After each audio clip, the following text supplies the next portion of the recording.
Di balik kilau peradaban manusia tersembunyi kisah-kisah kelam tentang kota-kota yang pernah berjaya, namun kini tinggal puing. 5 nama terukir dalam sejarah bukan karena kejayaannya, melainkan karena kehancurannya yang spektakuler. Kota-kota ini, yang konon dikutuk oleh Sang Pencipta, menjadi pengingat abadi akan batas antara kehendak manusia dan murka ilahi. Dari debu dan abu, kisah mereka berbisik, memperingatkan generasi mendatang tentang harga yang harus dibayar atas pembangkangan dan dosa. Mari kita telusuri jejak kota terkutuk ini, yang nasibnya telah diputuskan oleh tangan Tuhan sendiri. 1. Pompei. Pompei adalah sebuah kota kuno yang terletak di wilayah Campania, Italia. Kota ini memiliki sejarah panjang yang dimulai jauh sebelum kehancurannya secara tragis pada tahun 79 Masehi. Pompei telah berdiri sejak abad ke-7 sebelum Masehi oleh suku Ossi. Awalnya, Pompei merupakan sebuah pemukiman kecil yang kemudian berkembang menjadi kota pelabuhan penting di wilayah Napoli. Pompei pun berkembang menjadi kota yang besar pada masanya. Kota ini juga dikenal yang jauh lebih subur daripada tempat lain, karena Pompei terletak di kaki Gunung Vesuvius, sebuah gunung berapi purba yang merupakan satu-satunya gunung berapi aktif di Eropa. Para petani di kota ini banyak yang menanam anggur dan zaitun. Kesuburan tanah ini merupakan salah satu faktor utama yang mendorong pertumbuhan dan kemakmuran Pompei selama berabad-abad. Meskipun Gunung Vesuvius telah lama menjadi bagian dari lanskap kota Pompei, penduduk kota tampaknya tidak menyadari bahaya yang kelak akan ditimbulkannya. Gunung Vesuvius diketahui telah tidak aktif selama berabad-abad, dan pengetahuan vulkanologi pada masa itu masih sangat terbatas. Kota Pompei merupakan bagian dari wilayah kekuasaan Romawi kuno. Banyak dari masyarakatnya merupakan keturunan Romawi, dan di seluruh wilayah Kekaisaran Romawi kuno, praktik prostitusi memang dilegalkan.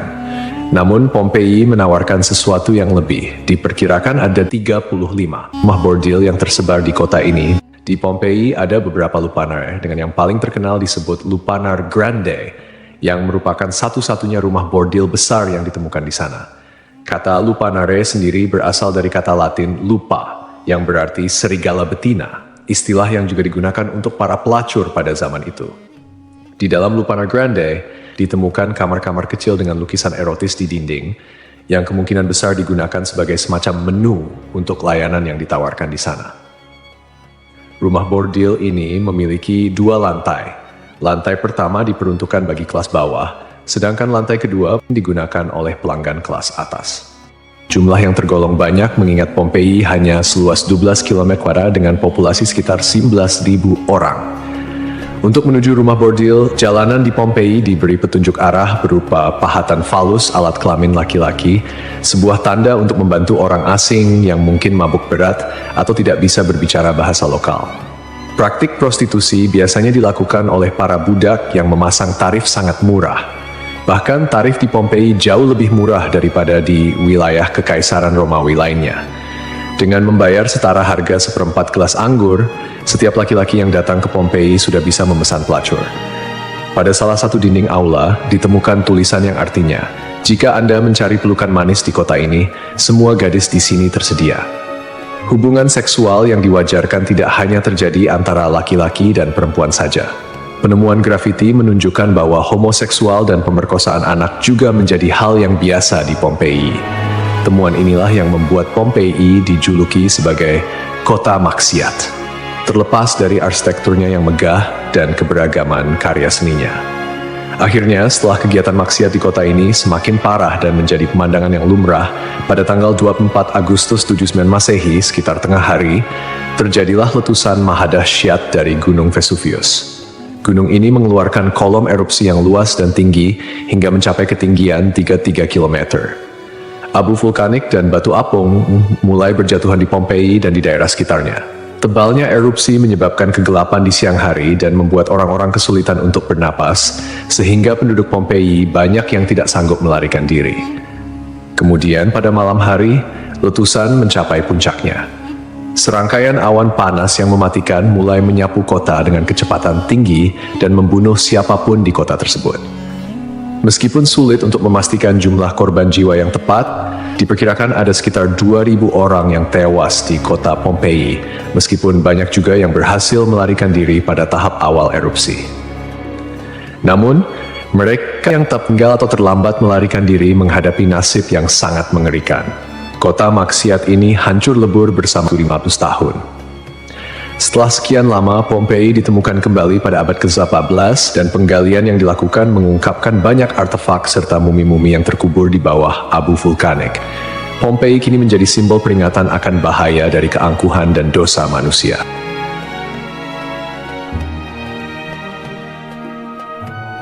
Kisah Desa Legetang. Pada suatu hari di Desa Legetang, warga melihat banyak binatang liar berkeliaran di sekitar jalan desa. Binatang-binatang ini, seperti monyet, kera, babi hutan, dan lainnya, bukan berasal dari daerah tersebut. Setelah diselidiki, ternyata hewan-hewan ini berasal dari Gunung Pengamun-Amun, yang berada agak jauh dari Desa Legetang. Kejadian ini membuat warga khawatir dan mereka bermusyawarah untuk menyikapinya. Mereka menyimpulkan bahwa turunnya hewan-hewan dari gunung adalah pertanda akan terjadinya musibah besar. Kepercayaan lokal yang menyatakan bahwa hewan bisa merasakan bencana sebelum terjadi mendorong warga Desa Legetang untuk bertindak cepat.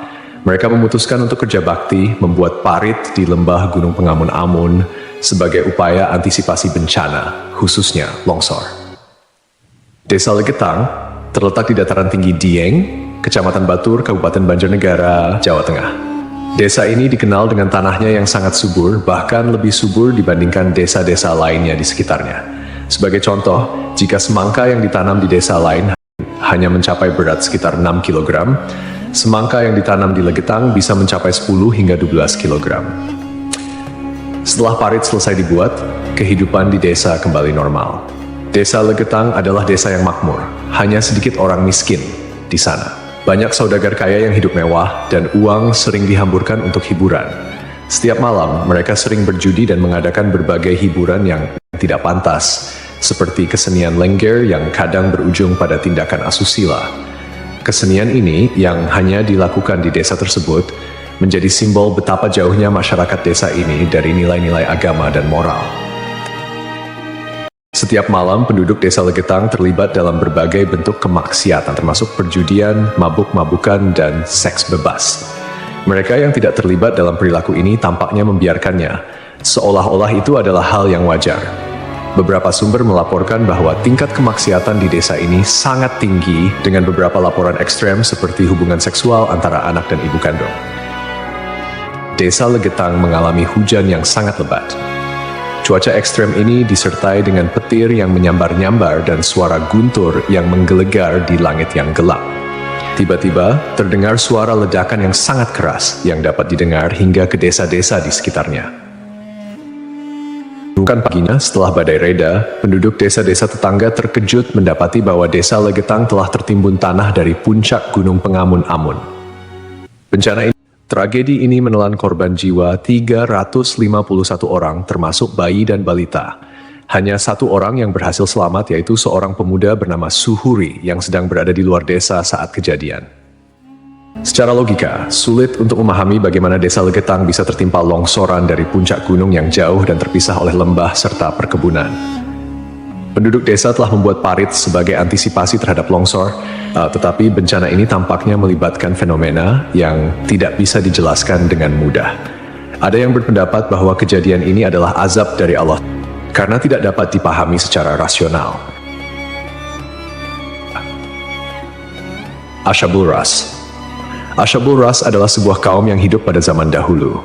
Kisah mereka disebutkan dalam Al-Quran sebagai salah satu kaum yang mendapat azab dari Allah Subhanahu wa Ta'ala. Nama Ashabul Ras secara harfiah berarti penghuni sumur atau pemilik sumur. Mereka tinggal di sebuah wilayah yang kini diperkirakan berada di antara Yamamah dan Hadramaut di Jazirah Arab. Kehidupan Ashabul Ras sangat bergantung pada sebuah sumur besar yang menjadi sumber air utama. Tidak hanya menjadi pusat kehidupan, tetapi juga menjadi simbol kemakmuran dan identitas kaum tersebut. Mereka membangun peradaban yang cukup maju di sekitar sumur ini dengan pertanian dan peternakan sebagai mata pencaharian utama. Namun, meskipun telah diberi nikmat berupa sumber air yang melimpah, Ashabul Ras justru menyalahgunakan anugerah tersebut. Mereka mengembangkan sistem kepercayaan yang menyimpang dan menyembah pohon cemara besar yang tumbuh di dekat sumur mereka. Pohon ini dianggap suci dan dijadikan objek penyembahan, menggantikan Allah Subhanahu wa Ta'ala sebagai Tuhan yang seharusnya disembah.